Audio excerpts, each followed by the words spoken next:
Para o jurista Modesto Carvalhosa, o julgamento de ontem do Supremo Tribunal Federal, que decidiu pela possibilidade de anular condenações por uma questão processual que não está prevista em lei, representa o fim do Estado de Direito no Brasil.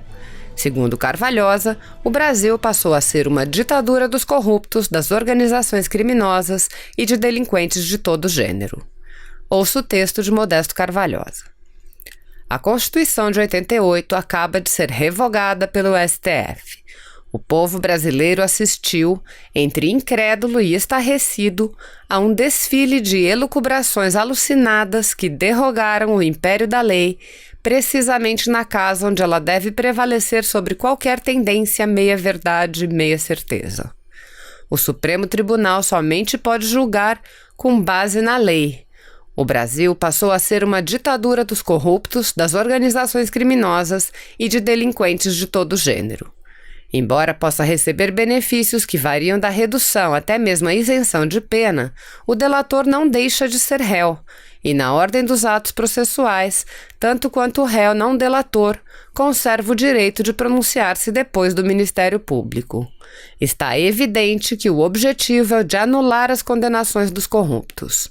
Ontem, os princípios constitucionais da legalidade, da moralidade, da impessoalidade foram lançados ao lixo para beneficiar criminosos, estejam eles já condenados ou ainda não. Ontem, com toda a pompa, circunstância e descaro, o Supremo Tribunal escarneceu da nação e decretou o fim do Estado de Direito no Brasil. Verdade e de justiça, viva a Operação Lava Jato!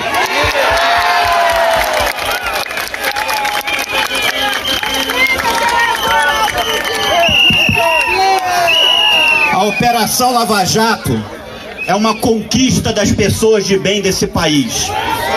Antes da Operação Lava Jato, era raro a gente ver poderosos indo pra cadeia. Gente com dinheiro e com poder indo pra cadeia.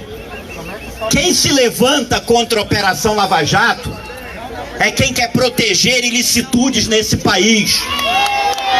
Ontem, o Congresso Nacional derrubou alguns vetos desse projeto de abuso de autoridade, entre aspas, que eu tive o orgulho de votar contra no Senado Federal.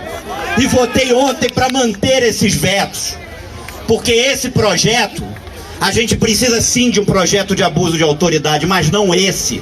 Esse existe e passou a existir para defender interesses escusos, para evitar operações como a Lava Jato. E nós temos que defender, sim, aqueles que estão combatendo a corrupção nesse país. Porque a gente cresceu ouvindo que esse era o país da corrupção. E um grupo de pessoas resolveu enfrentar isso. E esse grupo de pessoas precisa ser defendido pela sociedade.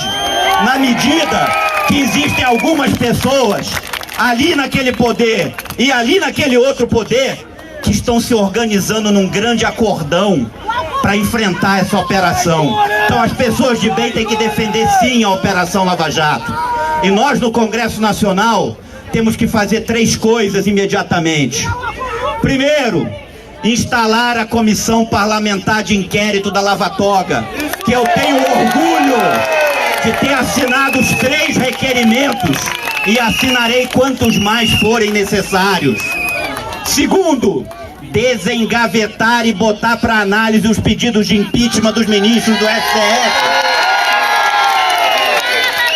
Na legislatura passada ainda eu fui à tribuna solicitando que se desengavetasse e se colocasse para análise esses pedidos.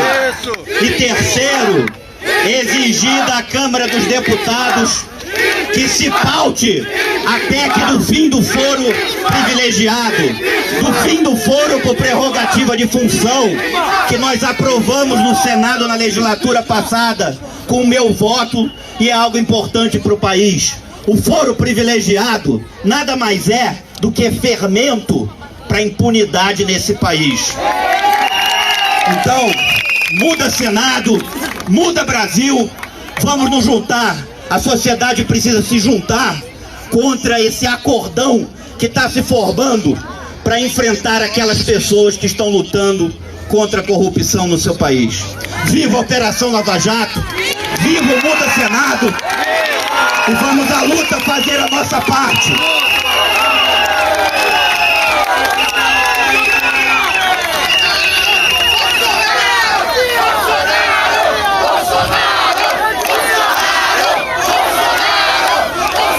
O caminho é longo. A nossa causa é grandiosa. O plenário do Supremo Tribunal Federal retomou hoje a discussão sobre o prazo de apresentação de alegações finais em casos envolvendo colaboração premiada. A repórter Daiane Garcês acompanhou a sessão e tem outros detalhes. Oi, Daiane. Boa noite.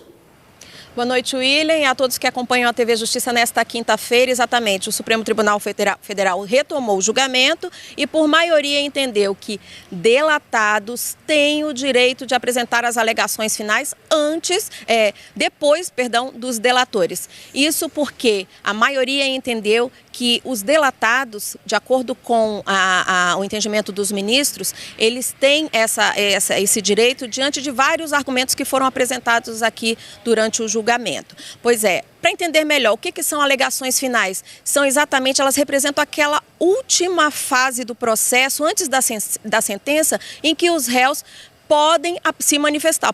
Portanto, é o último momento que eles têm, a última chance que eles têm de apresentar as manifestações, os argumentos. Lembrando que o julgamento começou ontem com a apresentação, a leitura do voto do ministro relator Edson Fachin. Ele que reforçou dois aspectos. Um, que não há legislação que trate dessa questão de prazo para delatores e delatados apresentarem as alegações finais, e também disse que, neste caso julgado, a defesa teve acesso a todas as informações, como interrogatórios e também provas. Vamos ver como foi hoje a retomada do julgamento com o voto do ministro Alexandre de Moraes.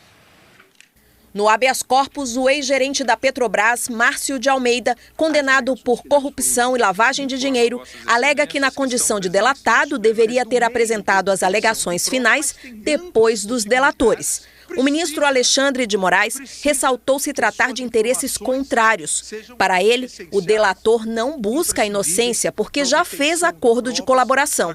Quer sim o sucesso das investigações do Ministério Público na obtenção de provas a partir das informações fornecidas por ele. E também a condenação do delatado. Do que se trata a peça formal das alegações finais do delator? Fornecimento ao processo e ao juiz de todos os argumentos que entender necessários para conseguir efetivar sua delação, auxiliando o órgão acusador a obter uma sentença condenatória. Logo, o delatado tem o direito de falar por último, quando assim solicita, sobre todas as imputações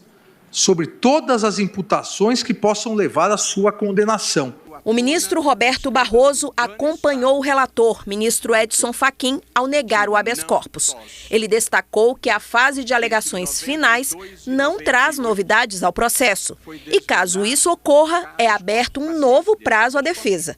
E destinou parte do voto para alertar o impacto da decisão do Supremo diante do cenário atual do país no combate à corrupção. Foi estratégia da defesa. Foi aberto prazo específico para falarem depois das alegações finais dos colaboradores premiados. O que aqui se decidir repercutirá em todos os processos que envolveram colaboração premiada.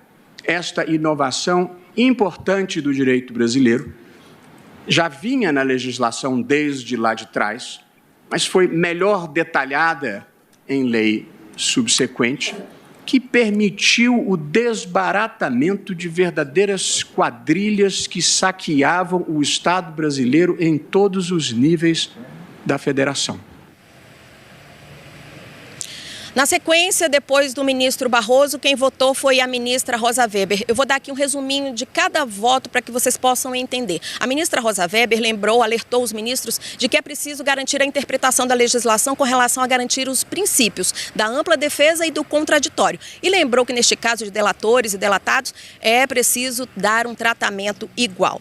Na sequência, foi o ministro Luiz Fux, ele que falou bastante do aspecto apresentado pelo ministro Edson Fachin, o relator. Ele disse que nem o Código de Processo Civil e nem a Lei 2.850 de 2013, essa que trata da delação, não trazem nada com relação a prazo de quem deve apresentar as alegações finais. Diante disso, ele acompanhou o relator. Na sequência, a ministra Carmen Lúcia, ela que negou o habeas corpus, a defesa de Márcio, disse que não tinha por que falar em nulidade, porque ele não ficou prejudicado pelo fato da ordem de apresentação das alegações finais.